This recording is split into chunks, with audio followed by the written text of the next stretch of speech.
for them to succeed.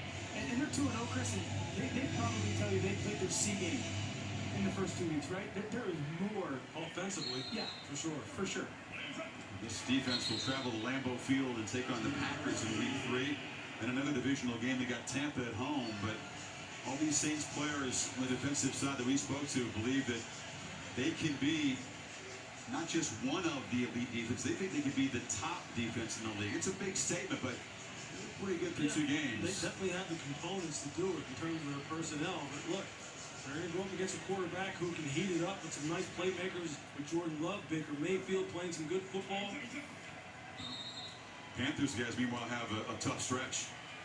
You got Seattle, Minnesota, Detroit, and Miami. 3 of the next 4 on the road after an 0-2 start. They just got to stay patient with this young man. He is going to be a high-end player in this league. It's not going to be easy. The scar tissue's got to build up for the long term. This is a 36-month window for this organization, him and Frank Reich. And I think, talking to the coaching staff down the field, they understand what this looks like. Yeah, they have reasonable expectations, and I just think everyone, when you view this football team, when you view Bryce, you have to keep that in mind. Yeah, this is just the beginning of the build. And I think for New Orleans, it's 2 weeks in. If this offense gets to the level that I think they can, they're in those top 3 or 4 in the conference for sure. Well, in a competitive division, Falcons also 2-0. This is a league, or division, I should say, just tremendous defense. There's going to be a lot of high-scoring shootouts when the NFC South gets together. Yes, you gotta like what the Falcons are doing, though. Arthur Smith has got that offense rolling right now. Bijan Robinson is a problem. It'd be a good challenge to see this defense in New Orleans versus that offense. Absolutely, that's a headbanger right there. Baker's playing well right now. Yeah, and you know what?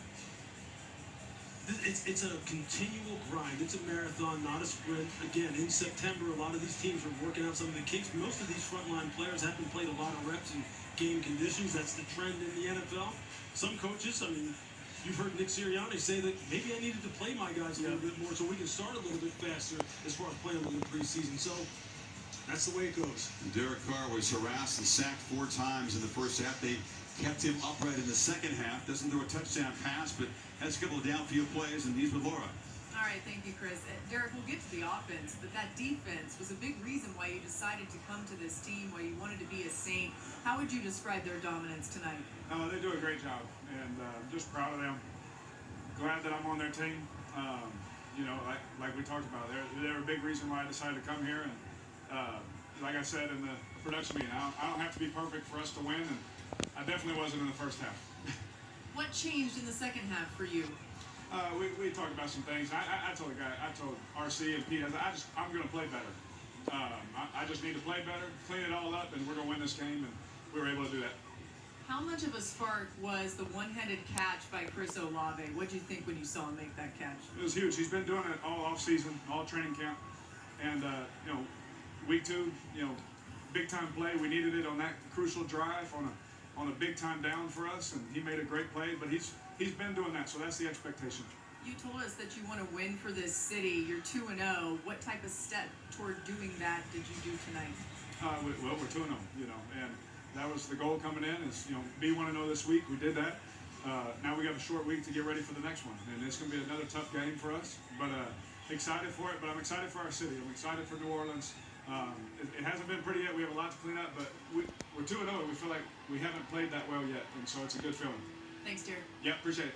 Chris. His counterpart, meanwhile, Bryce Shepard talked about his ability to handle adversity and the inevitable pitfalls in the NFL, but back-to-back losses not something he is used to experiencing.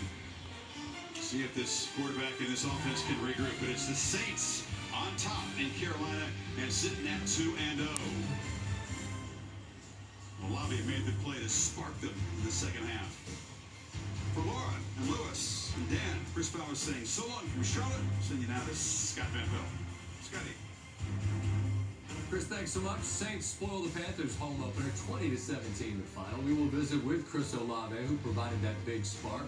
Had another big night. We'll get the thoughts from both head coaches and also keep you updated on what's going on between the Browns and the Steelers over on ABC. Sports Center on ESPN starts in 3 minutes.